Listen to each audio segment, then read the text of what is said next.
Yes. Hello, everybody. Welcome back to another video. How you all doing today on this Friday as we lean in towards the Premier League weekend and matches will be back soon and games will be on, and somehow I forgot the weekend between games, even after a win, leads to a lot of silliness, but also I think, of course, we have the added complications now of, this whole AFCON situation and all sorts of things that are getting in the way of what could be and hopefully will be a little bit of further positive momentum for United. So, but yes, how is everybody doing today?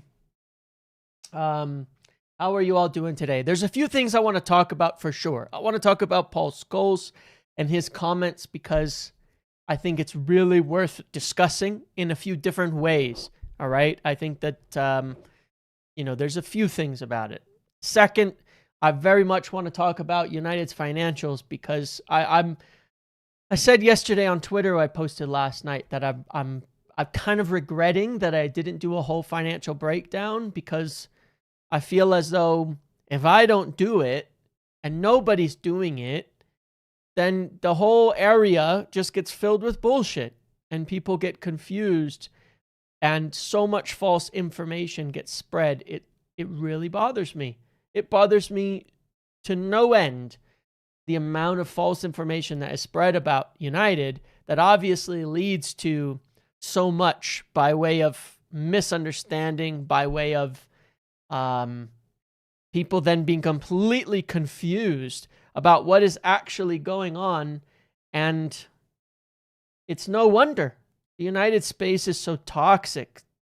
It's no wonder that the United space is so up and down when people just say bullshit knowingly too, even when called out, and leave it. And it's very, very disappointing in that front. So there's a few things. So yes, we'll get right into that. Otherwise, we'll also talk about appropriate. As yesterday's video, we spoke about Semenyo a bit more and talked about that and spoke about Semenyo a bit more and said today, Ruben Amorim in his press conference referencing special players at Bournemouth. Certainly, he makes some suggestions here. Was Leacher right? Yeah, remember, Lisandro Martinez had a big problem with Paul Scholes coming after him for absolutely no reason earlier on, and they never sorted that out. But also those special players, so I think that's appropriate as well. So let's get into it first. I think I want to do the finances first, get a little bit of the boring stuff out of the way. Even though I don't think it's actually boring, and I think it's really important that we sort it out as well. I hope I didn't go too early to disturb KG and them because I know he was going live now, and hopefully I've not taken too much from him there. I intended to go when he was about finished, but I wasn't. I've got some things I got to get done, so I had to start. All right, let me tweet one more time, and then we'll get into it.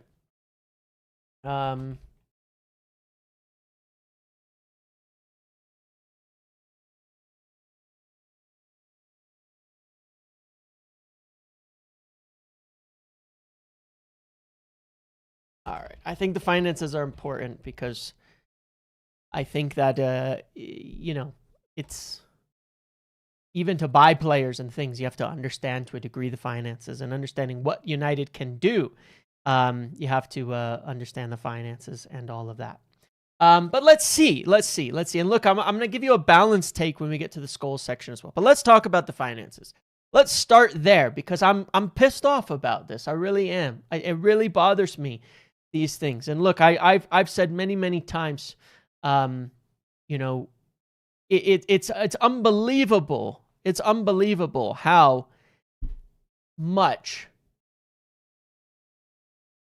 shit you can get for simply stating the truth instead of the over dramatized, dramatic, there's another word I'm missing here, bullshit about this club. People make a lot of drive a lot of engagement and drive a lot of nonsense by misrepresenting the situation of this club, pushing whatever sort of agenda that they have. And so much of it happens that just saying the truth appears to become an agenda. But what if the truth is simply the truth and is simply a pro? What if the truth itself is a pro argument for somebody? That just means it's the truth. Doesn't mean there's anything in it. So here's what, let's start with this. Let me reference this, okay? So the post here, which says 12 months ago, financial debt was 714 million and transfer debt was 210 million, i.e. a total of 924 million. And it says now financial debt is 749 million and the transfer debt is 539 million for a total of 1.289 billion in terms of debt. Debt is up 39.5% year to year. This is 100% false. Not even close to true. It's completely false. Completely false. Dangerously false. Saying these types of things, okay? Dangerously false to say this type of stuff. It is unbelievable, but it is obviously driven to reach into some sort of agenda. I mean, Wheeler here at least is posting the very specific facts. These are all totally true. Obviously, though, it is lacking in severe context. But here's the problem. 285,000 views of this at this point in time of blatantly false information with a clear agenda driven towards it. Okay? Completely false. So as I said here, that I regret not doing a video on this because this is totally not true. And I'm going to show you the actual numbers on it. This is Manchester United's filings, okay? This is the reality that we are faced with. First of all, one of the things we have to go back and look at here is that, just by the way, a couple basic points here, okay? I'll just run through it really quickly, but then get to the point of where that one was false. First and foremost, that United had an operating profit of 13 million in this quarter, compared to a negative of almost 7 million last quarter. That is a swing of 20 million in the positive direction. Now, there's still a bit of a loss due to finance costs, okay? But it's always important to understand what does that actually mean in terms of finance costs, because people will take the idea and say, oh, it's a 22 million, debt payments that we made this year and all of that. And that's not really how it works.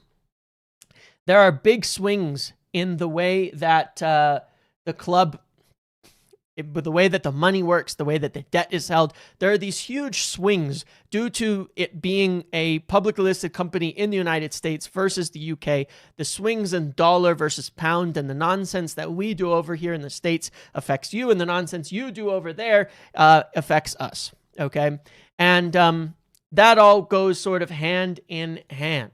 And what that means is that you get this finance income, where because of a favorable swing last year and an unfavorable swing this year, then it looks bad.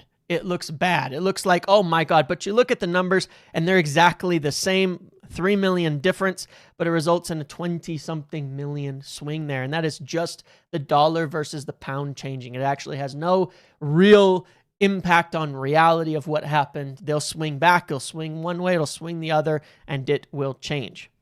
How about this? Aldi, you can take this Ineos brief. You're banned. See you later. Anyway, let's do that. So that's all that means. But let's go into the actual details of these finances. First and foremost, one thing to be noted here is that this is assets. In any sort of business, you have assets and you have liabilities. Assets are the things that have value in your company. Liabilities are the things that you owe in your company, right? So if you take a look at this in general, you will also notice that United have about a 118 million increase in their assets over June of this year, and 114 million increase in their assets of over the same quarter last year. What does this mean and why are they saying that? Simply because you see the majority of it is in intangible assets. When you purchase players, of course, you increase your transfer debt. How you have to spend it, where you spend it, you increase your transfer debt. However, some of that has to be, of course, marked against the market value of said player. If you buy a player for 50 million and you can resell them for 50 million, yes, it's a debt, but they also have a value attached to them. They also have a value attached to them. They have something that they are worth at the same time because these players all have a value. And so while United are spending more on transfers, of course, and they have spent more over this last year, and have drawn down more debt in order to do that, of course, the value of the players that they have at the club in terms of market value is also higher. So there's some balancing there, but forget that for a second. Yes, those are players, those assets, those are players, that big numbers players. But regardless, like I said, the number that was even being stated is false. This is 210 million trade and other payables. This is only what falls under non-current liabilities. It went from 210 to 216. So it went up by 6, a whopping 6, okay? Our current liabilities went from 309 to 323. So essentially, in the real world, no. Our trade did not go up by 330 million. Okay, that's not what happened. Our trade went up by 20 million total over the course of that 12-month period. That's what our payables are. That would mean that during this 12-month period, we finished paying for some players, paid off some of our payments, paid off some of what we owed, and we added slightly more in payables than what we owed before and what we have paid off to the tune of a whopping 20 million. That's it. That's all. Nothing else. That's it. Now, did our borrowings go up? Yes. Our borrowings went up from 30 September last year, from 232 million to 267 million. So we have borrowed an additional 35 million. Okay? That's it. We borrowed an additional 35 million in order to get this done. That's where we're at. We've borrowed an additional 35 million in order to do the business that we've been doing. And it should be noted as well that, again, we've done all of this with 2 fewer home games because we had no domestic cup and we had no UEFA competition. We have had no Europa money. We've had none of that comparatively to the past. So when you actually compare the numbers beyond the bullshit that goes into it, United are in a position where they've really not spent any more and drawn down more than just a little bit, of what they had last year, a little bit more. And to be fair, we spent more money than we did last summer. If you also factor in that Dorgu in January as a transfer will fall into it because we're comparing it to a year ago, end of September. That's Dorgu, Cunha, Mbumo, Šeško, and Lamens. Yes, we spent more money. For the fact that we've spent more on transfers during this period than we did the prior period, it's not bad. It's gone up a little, and especially when you factor in that is without European income. There's more to it as well. You also have to factor in that in this first quarter of 2026, which is how these filings work, we still had Garnacho, Rashford, Antony, Onana, and more on the books paying their full wages. So they're all essentially gone. And Højlund too. We didn't really get rid of any of those guys. We still don't have necessarily on the books trade payables for like Højlund and Rashford because they are options. So there's a lot more to go on from there. And all of that. So really, in the real world, the finances are no different than what they were before. And here's the issue with this debt, right? And I explained this in a reply to somebody as well, okay? To understand the specifics of what is actually, going on here and what we're actually looking at, in reality, okay? Without all the nonsense. All right. I explained this as well in a tweet here. And I want some people to understand this basic concept of finance because it is the same if you are balancing your budget at home as it is to a big business. Someone asked on a scale of 1 to 10, how bad is the situation? What I said was it was horrific. People need to understand that the money lost, $500 million from 2021 to 2024, has to come from somewhere, with the Glazers not investing in the club. These losses effectively snowballed into continued cash drawdowns to pay for everything. It's stable now, but the Glazer losses haven't been cleared. So here's what I mean. Let me ask you all a question. I think most of you are adults. Most of you can understand this basic concept of math. If you make $10,000 and you spend 15, where does that 5 go? All right. There's a little delay between me talking and the chat, so I'm going to be quiet for a second and let you guys answer. If you spend 15 and you only made 10, where's that $5,000 coming from? Where would you find it? How would it be possible? How were you even able to spend 15 if you only made 10? There's only one answer, actually, and it's a really, really simple business.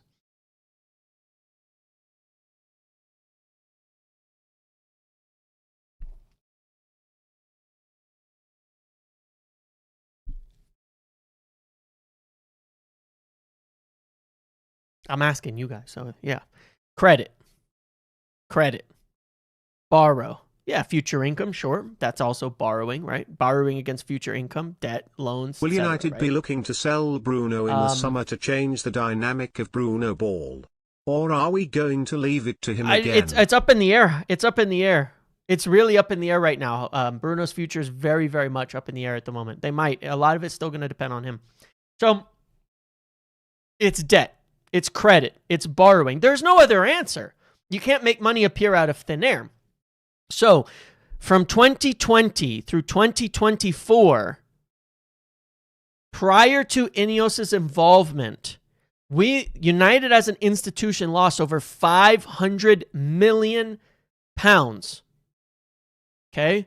Over 500 million pounds. How much did the Glazers put in? 0. Therefore, we could assume that over that period of time, where did that 500 million go? Where did it go?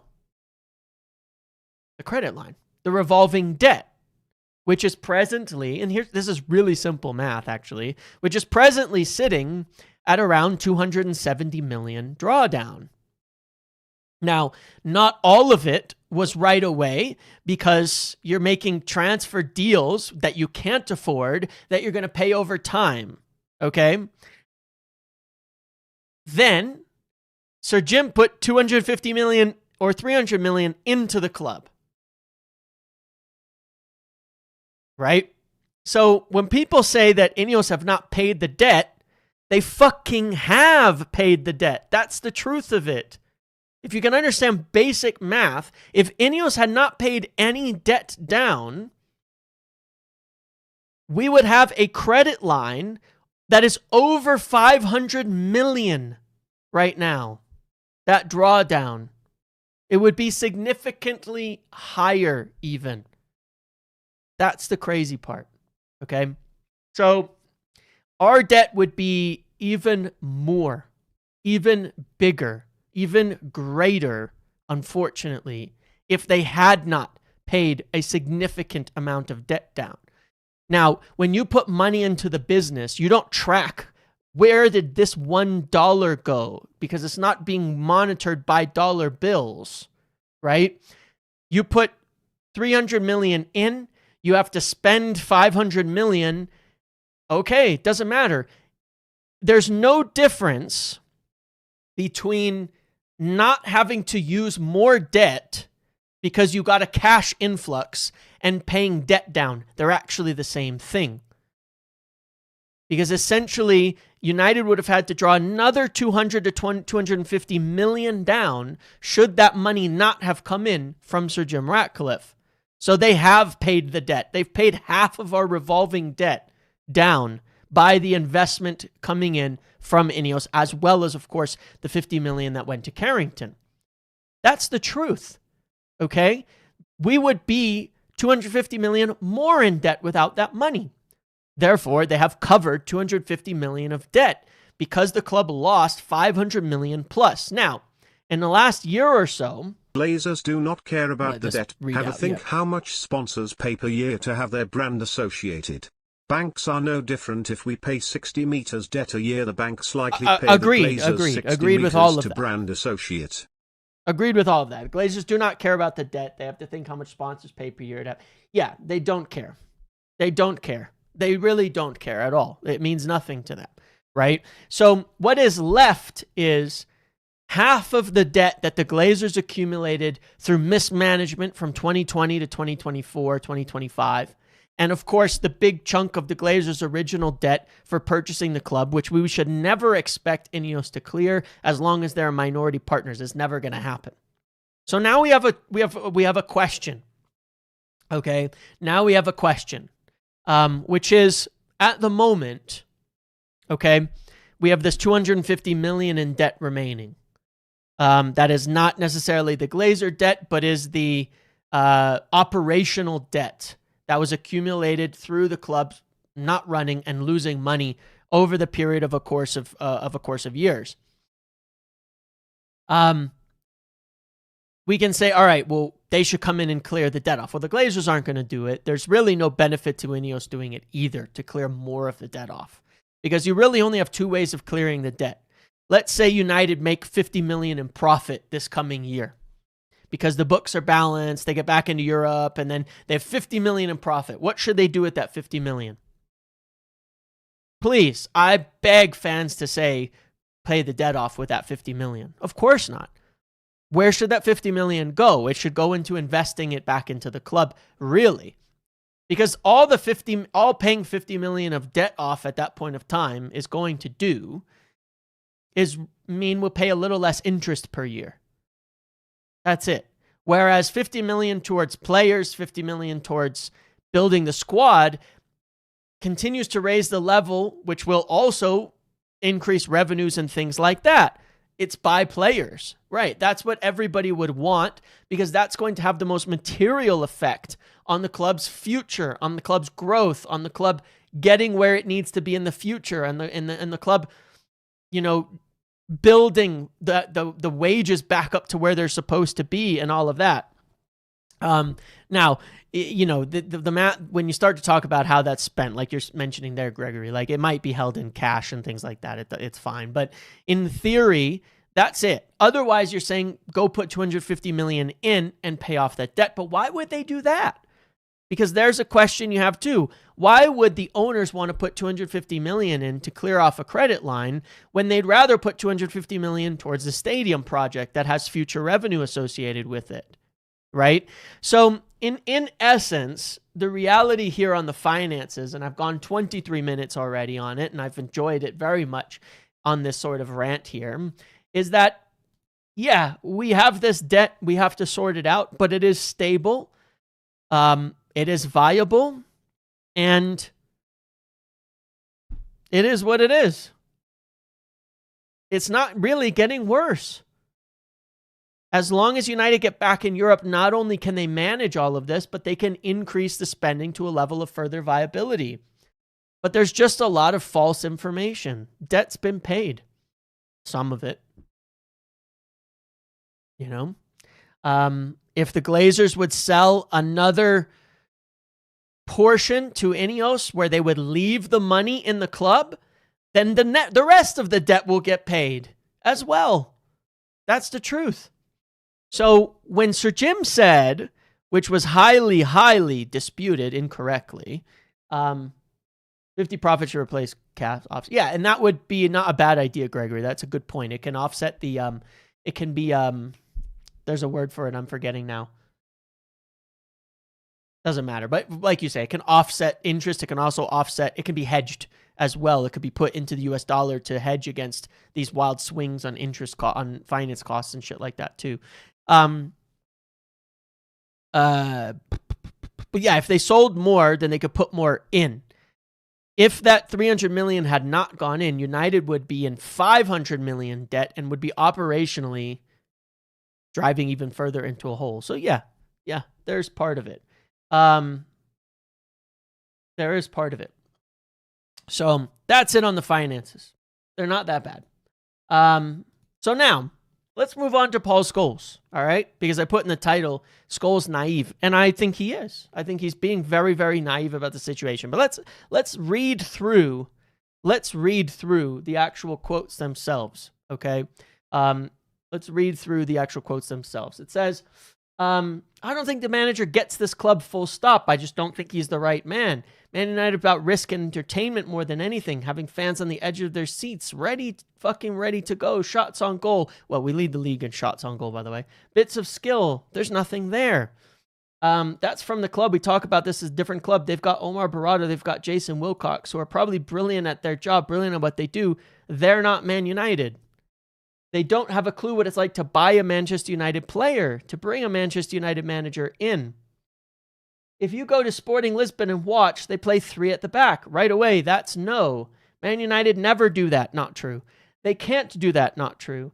It's been proven over years and years. Not true. Even before Sir Alex Ferguson, it's always been 4-4-1-1 or 4-4-2. Not true. Entertaining people, yes. Amorim hasn't got that in him. He brought 4 defenders on against West Ham.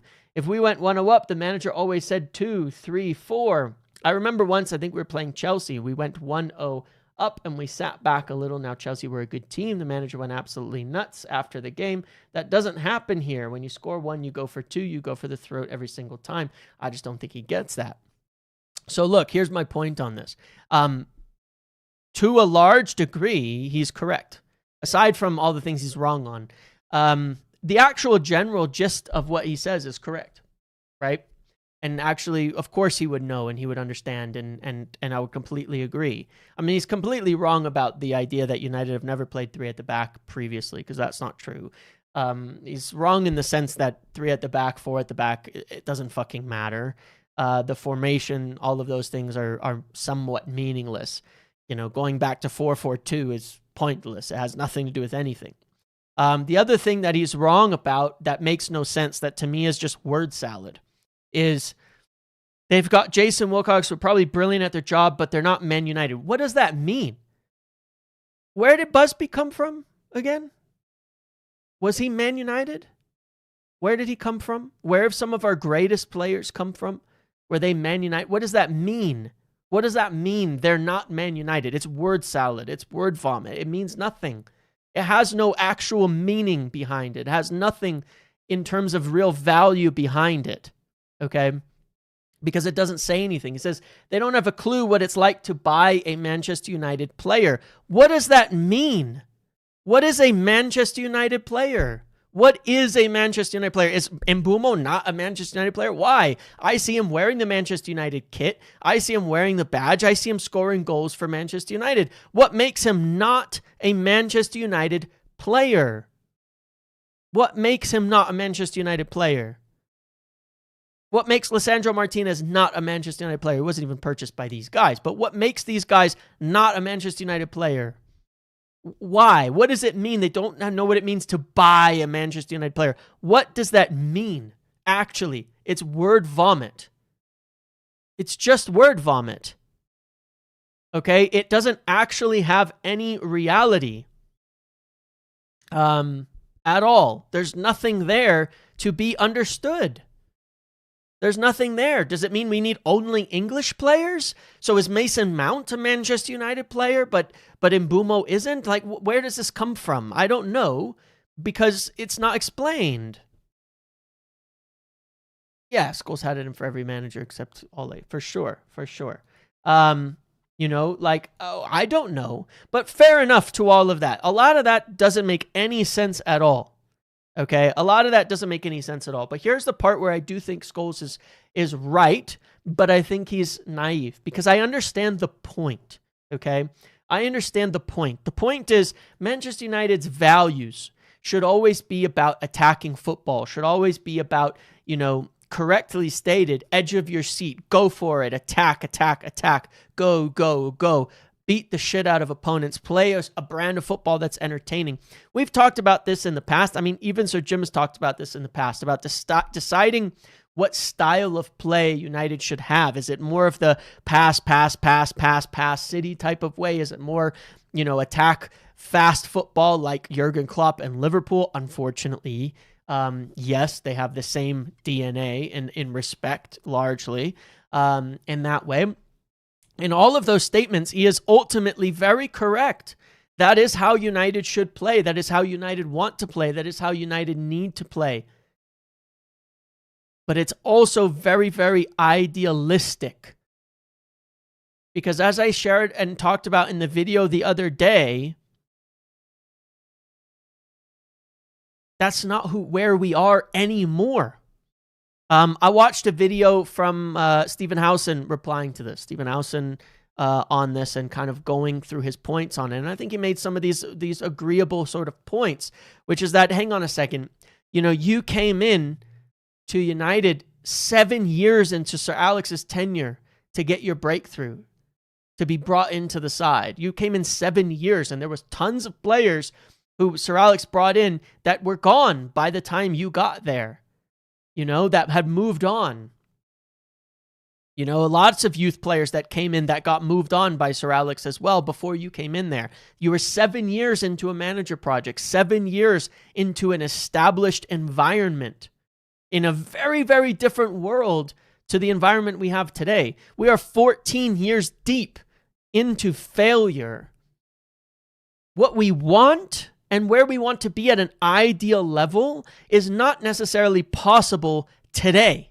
Is not necessarily possible where we are right now.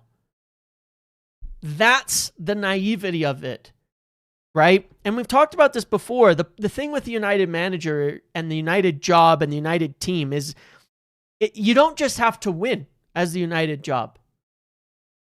You have 655 other conditionals to qualify in addition to winning that nobody else in the Premier League is going to get. Nobody looked at Arteta's, thing early on and said, oh, it's not Arsenal's way. Well, maybe they did, but they wrote it out and look where it's come from. You know what I mean? Look where it's ended up now. Look at where we're at, today, essentially, because of that. Very different. Very, very different world that we're in today. Nobody looks at Maresca and says, oh, it's the Chelsea way. Nobody looks at Pep and says, oh, it's the City way. It doesn't, none of that adds up. None of that is a factor in the way that other people have to be measured in football. We saw this under Ollie. When we were more successful, it became, it's too defensive, it's too boring, it's this, it's that, it's not the United way, even though it probably was the closest thing to Sir Alex football that we've seen stylistically. It's not this, it's not that. He's a coward, a PE teacher, no tactics, It's just individual brilliance. But that is the United way to a large degree. It's the United way. That is, frankly, having brilliant players go out and express themselves on the pitch I'm not saying Sir Alex wasn't tactically good, but he wasn't great. But he did just mostly know how to manage getting incredible players out on the pitch and expressing themselves. That was the United way. Well, that's now individual brilliance in football when you do it. Now that's criticized. So the point being as well, and KG, I think, said this well when I was on The View with them earlier today for the Trinity podcast. He said, trying to do things the United way has got us nowhere for the last 14 years since Sir Alex retired. And that's the truth. It's been a failure. And we've promoted player after player after player from academy over those years, many of them, and we've not got anywhere. That's not to say that means you don't promote from the academy or things like that, but we've tried it.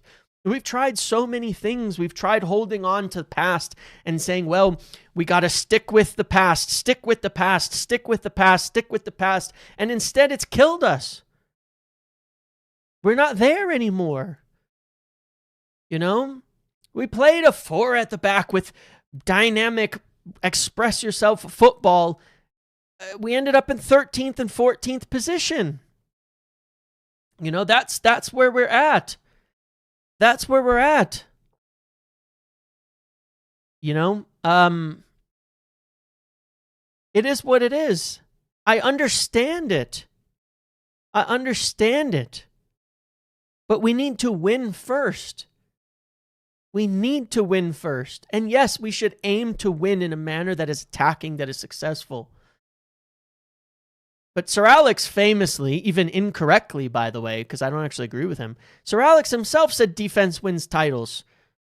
So he has his own words go against this, by the way, this idea of never, that you should be shamed for defending when you're leading. His own words said defense wins championships, didn't he? Those are his words, I believe, from his book or whatever it was, that said it's defense that wins championships. I think it's the kind of United way amusing. under Sir Alex was a lot of adapting to the state of football at that time. Scholes conveniently ignored that. Yeah. All this constant negativity never helps, TBH. Our legends never help. Agreed with all of that. It's also about the times, exactly that. It's about the times. It's about what was football like back then, and what was the most successful way to play back then. That changes every single year. It changes constantly. Everything changes all the time. Every club on earth wants to play a certain way. Every single one of them wants to play a certain way. Of course, everybody would like to play attacking football. In 92-93, only one academy player featured in the first team, Clayton Blackmore. And how many years in were we already by then? It is what it is, right? Nobody is sitting here and saying that what we're doing right now is idealistic. If you watch my video from the other day, I said quite the exact opposite. I said, look, we were in the absolute dumps as a team, in the absolute dumps as a squad, and we were completely out the bottom, everywhere.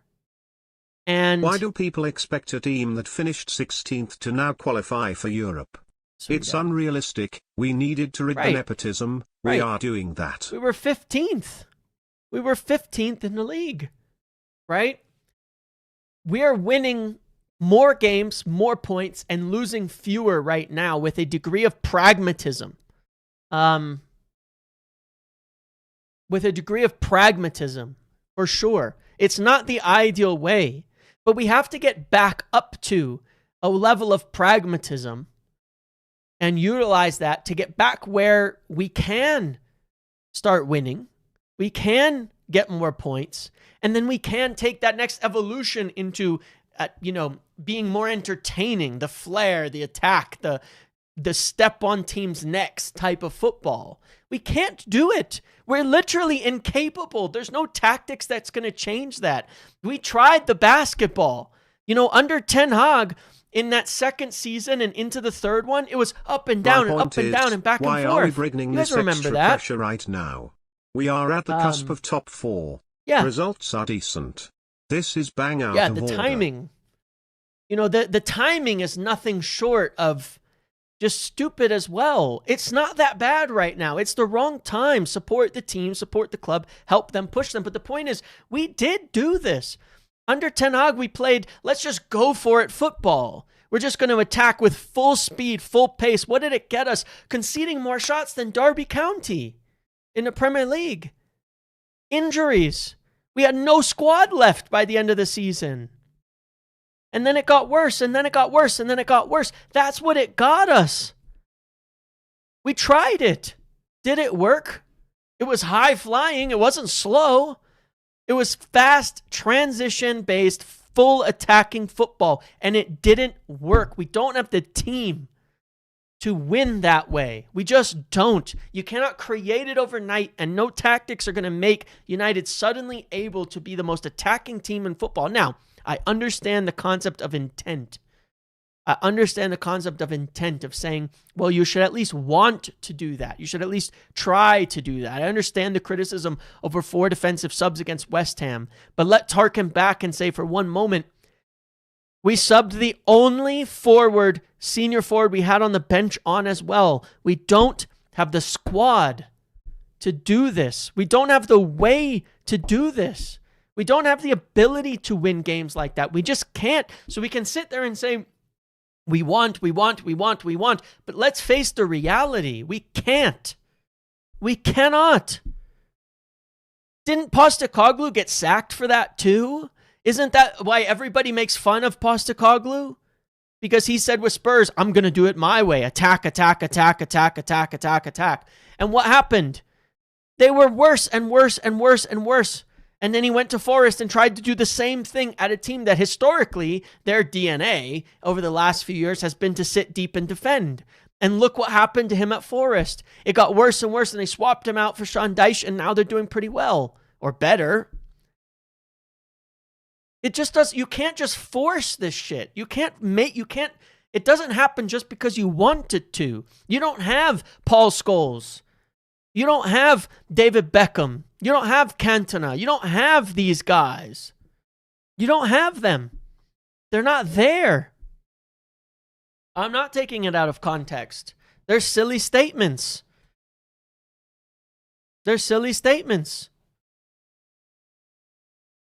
You know? They are.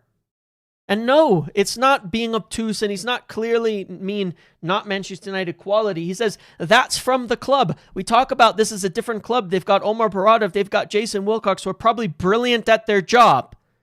Brilliant at what they do. Listen to those words. He says they're brilliant at their job, brilliant at what they do. They're not Man United. It's word salad. That makes no sense. He's saying these are brilliant executives, but they're not Man United. What does it mean? What does that fucking mean? They don't have a clue what it's like to buy a Manchester United player. What does that mean? It means nothing. He's not saying they're bad executives. He's saying they're quality, but they're not Manchester United. It doesn't mean anything. He says, if you go to Sporting Lisbon and watch, they play 3 at the back. Right away, that's a no. That's not a commentary on Ruben Amorim's quality. It's, the way he played at Sporting, you'd never bring that to Manchester United. It's not the United way. It doesn't mean anything. None of that means anything. And it has nothing to do with backing Ruben Amorim. None of this has anything to do with backing Ruben Amorim. It's just not. It's just nonsense. It has nothing to do with it. It has nothing to do with it. You know? It's just an opinion. But again, what he's right about is we all want the club, fans, everybody. Anyone who thinks Soft didn't play defensive isn't very old. I know. Trust me, we did not always attack. Of course, and there's plenty of people who are old enough to know it. You know, there's plenty of people. We all want attacking football. We all want to smash and dominate teams. You know, we all want it. We all want that. We can't do it yet. Would I like to see Ruben Amorim be a bit more brave? Sure. But guess what? If he's brave and he loses, everyone's still going to ask him to be sacked. Because the standard at United is not be brave and lose. It's still to win. So making choices that are more brave and you lose, you get the opposite. We've seen it before. We take a lead, don't shut up shop, you concede, you end up not getting the 3 points. Poor management. Should have defended the lead. Unable to hold a lead. These types of things. It's just whatever. But, you know, yes, largely do I believe that there might be something in it in terms of just wanting to generate noise, controversy, clicks, things like that. Maybe. I don't know. I don't like to make accusations on that type of thing. But it's like, it just doesn't make any sense. It doesn't make any sense. It just doesn't. But he's right too. We want attacking football. That should be the intent. That should be the goal. But it is naive. It's idealistic. The demands are idealistic. You know, we want to get there. That's where we all want to be, is being able to play attacking football. That's where we all want the club to be, and that's where we should end up. But being pragmatic on the way there isn't wrong. Yeah, I would agree, Satyaji. I would agree with that as well. Sir Alex was not always playing 4-4-2 either. Your bias for Ineos won't allow you to see the glaring obvious we play shit football. You're missing the point, my friend. You're missing the point entirely. I never said we play good football. I'm talking about reality. We play shit football because we built a shit team. That's it. That's the answer. We've built a shit team for years and years and years and years and years. You're missing the point. I know we play shit football. You can't play good football with a bad squad. You can't play good football with a poorly assembled team. But let me ask you guys this question. All right, because I was having this discussion with people the other day. How many teams in the Premier League play good football consistently? I'd like an answer. How many teams consistently play good football? And now let's see who actually watches teams every weekend. Because I do. When I sit here doing my videos, I've got the TV right up in front of there, and I'm watching the games, almost every single one I can. How many teams in the Premier League play good football? How many? I want an answer to that from a lot of people, seriously. And I think the answers will be very, very telling as to whether you actually watch these teams play. Because I'm begging for people to say teams like Aston Villa. I'm begging for it. Arsenal and City. The teams above us play better football than us. Really? Really? You should watch the Aston Villa versus Wolves game from last weekend while we're criticizing how we play. Arsenal, I don't think play entertaining football, but they do play good football. They do play good football. Aston Villa are getting wins in some of the most pragmatic, grinded out, ugly ways possible right now, and it is working. And that's the hilarity of the praise, right? Aston Villa play really, really ugly football. Very ugly football. Very pragmatic football. When I'm saying good football, I'm saying this unique definition of they play like really like consistently attractive, entertaining, effective football. Entertaining football, right? Because we're talking about here with attacking intent and entertainment and all of that. It's not Villa. They play defensive as hell. They play ultra defensive football. That's Unai Emery. He's a good manager. What makes Unai a good manager is because he's so pragmatic. He's so strong. They are one of the most overperforming sides in the league right now. Finance QTN, with the death of the pool player Jota, what happens with PSR insurance payout? Surely he was insured that's by a really the club. good question, How and frankly, because it's so unusual, I don't know the answer. Yeah, like players are insured against it.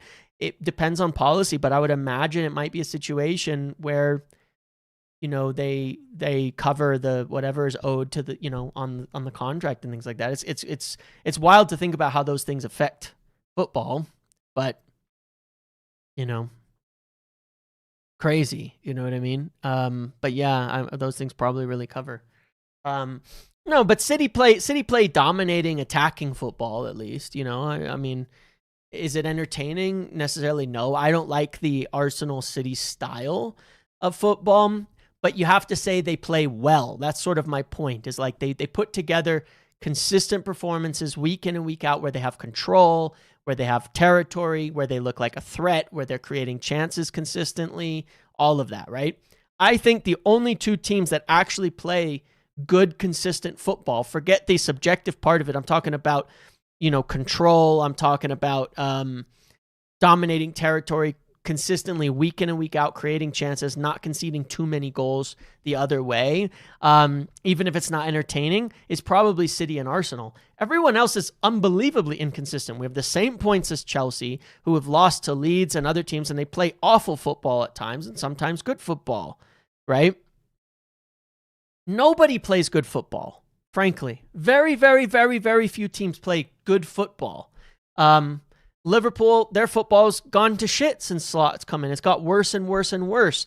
Even when Liverpool weren't necessarily winning title, it was great football. Brighton play good football. I would actually agree. Brighton might be one of the few examples of a teams that play good football as well. So, the point being, though, why? Why is that the case? Well, the reality is that it's so ultra competitive and it's so hard to build proper squads that only teams with incredibly clear identities can play good football. Okay? Arsenal have $1 billion into Arteta. Man City have $2 billion into Pep to play good football.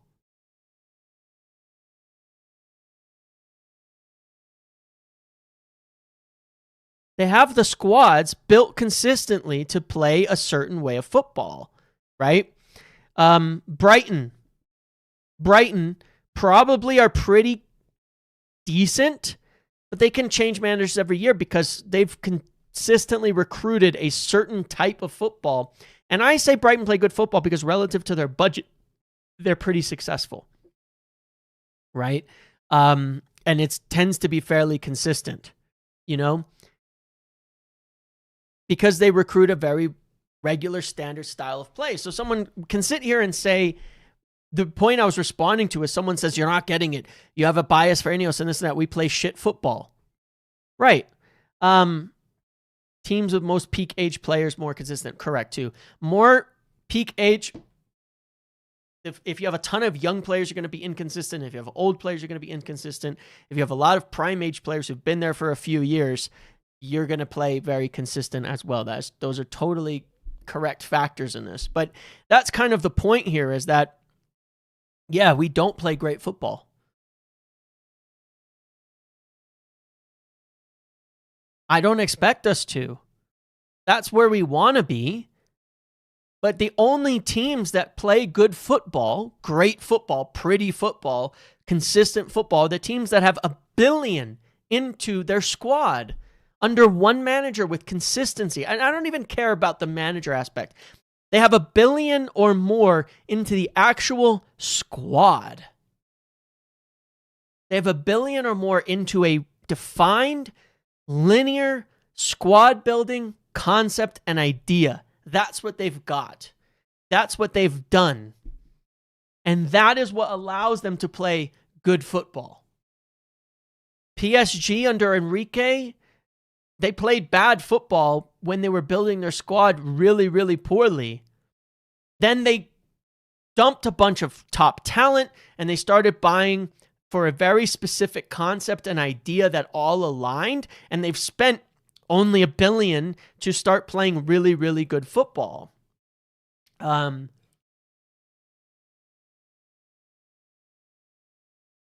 they have that opportunity to do so in a one-team league where they can outspend everybody else.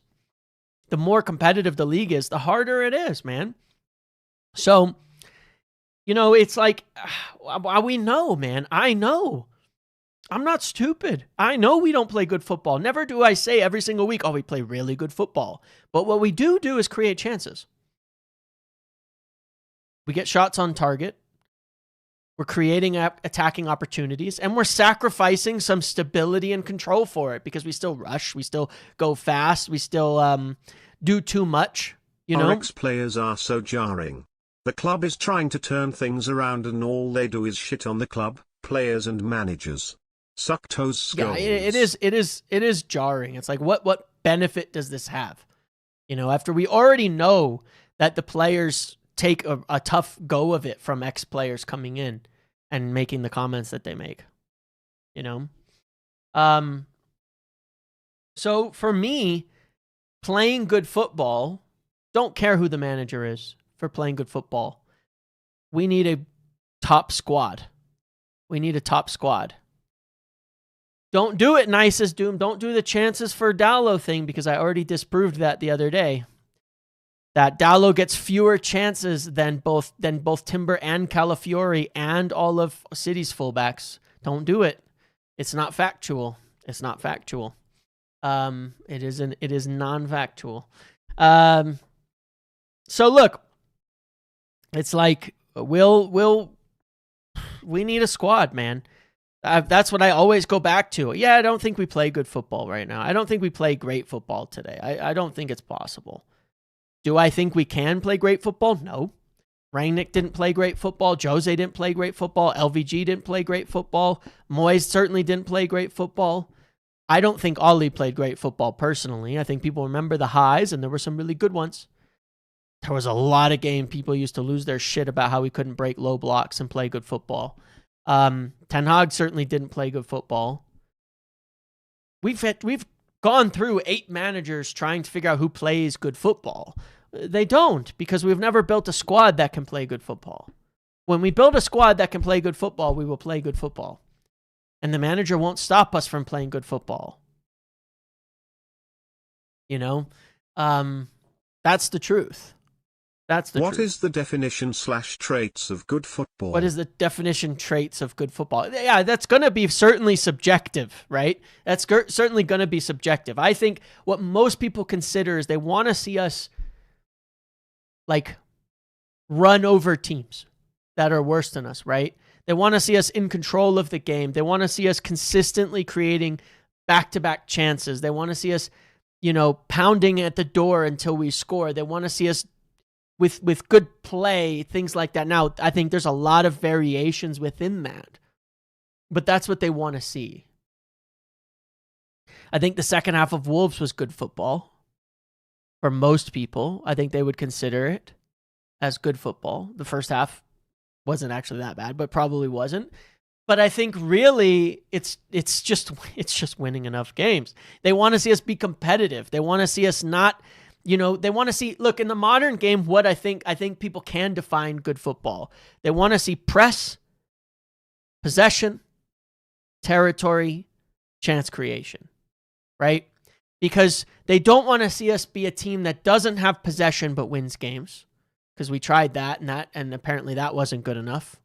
They don't want to see us not press because we also didn't press under Ollie and people really didn't like that. And I personally agree. I love pressing. I like dominance. You want to know what I think United's fans' definition of good football is, and I've said it before, is the closest thing to whatever Klopp was doing.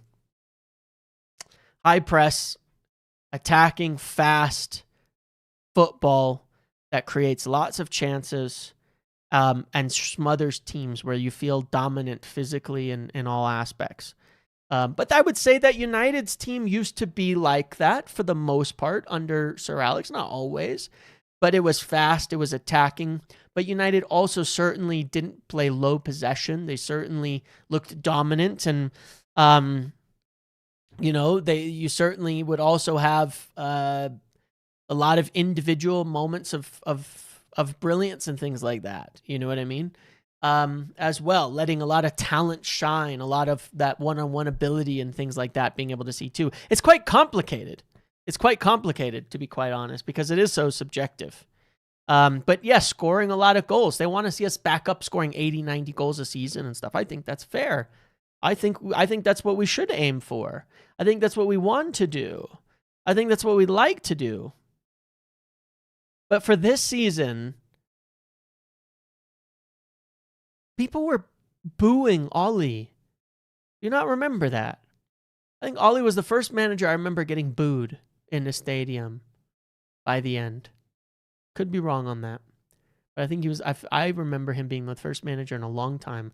I think the discourse over Ollie is one of those things where it's like people brush the past, and say, "Well, it was Ollie. Ollie was good. Ollie was. We were happy with Ollie." No, you weren't. People were pissed with Ollie. People hated it. People watched us beating our heads against Emery's team, I think it was, in the Europa League final, because every time we actually had the ball, we couldn't score. People forget, it's like, people used to just call it moments of brilliance, individual brilliance, moments. It was a moments team. I would agree. I didn't like Ollie football personally. I remember Bruno saying it was on them, not the manager, things like that. I remember, man. You know? So it was whatever, right? It's like, does that mean we're better now? No. But I think we've seen enough as fans to be real. That's the point. We just have to be real. That's why I say the comments are naive. They're not untrue. People asking for better football aren't wrong. You know? People aren't asking for us to be more entertaining and attacking. They're not wrong. People asking us to play more youth, you're right. We need to do all of that. I just think we have to wake up and recognize they're where we are. And that these are all good, idealistic ideas that I want, that I hope we get back to, that I hope we can do someday again. Okay, so on that note, here's a player who I think plays good football to excite the crowd, and that's Antoine Semenyo. Amorim's mentioning in his comments, of course, about Bournemouth that they play well, that they have a good manager, and they have some special players and all of that. Obviously, of course, he's also talking about our good friend, Tyler Adams. Top player, exciting player, Tyler Adams. Wonderful player. Surely that's who he's talking about, a special player that we could potentially look at from Bournemouth. But no, look, obviously we've been talking about Semenyo. We were just talking about Semenyo yesterday and saying, look, personally, I know people that I just get this little tingle when I talk to people like, maybe we go for it. You know what I mean? Maybe we go for it. Maybe we do something. Maybe we give it a try. And Andy Minton was talking about how a lot of people like him. And then you take these little comments and you just go, what if? What if we do? What if we try? What if we go for it? What if we try to get there?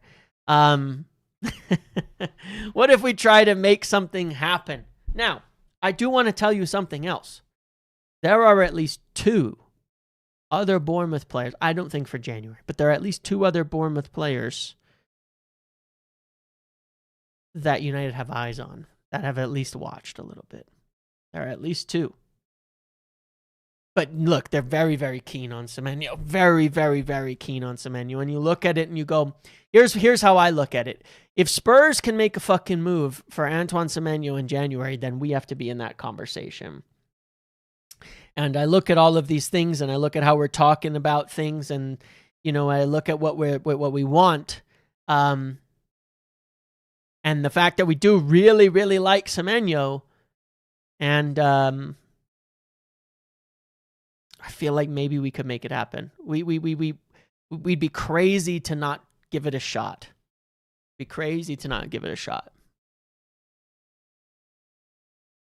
We'd be crazy. Yeah, 2 others, not including Adams and Semenyo. 2 others, yeah. And look, I look at the Liverpool thing and I think, what the hell, man? Like, why would he join Liverpool right now? Why can't we put a better argument forward than Liverpool at the moment? Why can't we? I don't see why not. They're chaos right now. If he is smart and thinking about the future of his career, United are at least on an upwards trend. Liverpool are, I don't know, man. But yeah, look, there's just more evidence every single day. There's more evidence every single day, in my opinion, that sneaky move for Semenyo is on the cards. And I hope we do it. I hope we fucking do. I hope we do. What do you think of USA's group in the World Cup? I think it's about as close to an ideal group as we could get, but for United States as a national team, who knows? It would be the best group imaginable, and they could still fuck it up. We've seen it before. His personal teams are. I have no idea if he's agreed personal terms with City. I haven't really kept up on any of the other aspects of the news on this and everything. So, so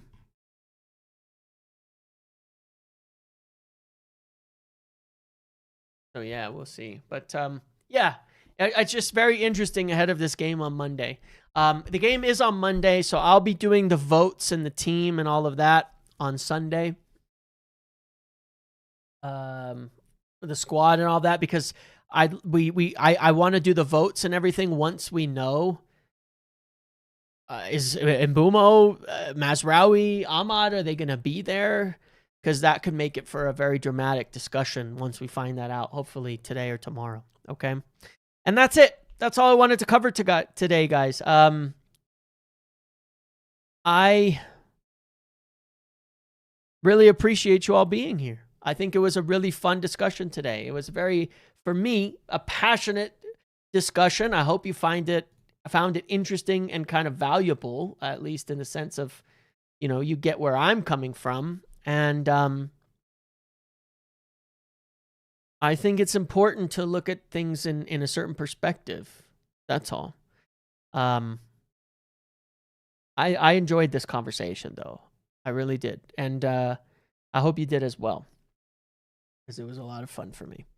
Obviously, we'll be back over the weekend. I'll be back tomorrow for some stuff as we have a bunch of games go on, and we'll see where we're at by the end of the weekend. I'll be back on Sunday. Sunday's stream will be early. I have a couple things upcoming, okay? Sunday stream will be early. My son's birthday party is in the afternoon, so I'm going to have to do it like in the morning my time. And then the following Sunday against Villa, I'm going to miss the game for the first time in like 2 years, and the only time this season that I will miss it, because it is actually we're traveling for the day for his birthday, so I won't be there. But did you watch Cruyff on the overlap? Did you watch Cruyff with the overlap? Was very some good. Interesting points about signing Rapinoe. Yeah, I did actually see some things in terms of in Cruyff, and I thought he made some interesting points as well, and I think he actually really understood as well in like what he was saying about why switching to Amorim is gonna be taking time to throw it all up, and that I think he explained well why we're going through what we're going through right now as well. All right, guys, I'll see you later. Please do smash a like on the video on your way out. It means so much to me. And subscribe. Thank you for all the questions. Thank you for all the donations. Thank you for all the subscriptions. Thank you for everything else. And I will see you all later. And yeah, good luck with those World Cup prices. I'm going to try to get media passes because I don't think I want to pay for any of those tickets. So we'll see.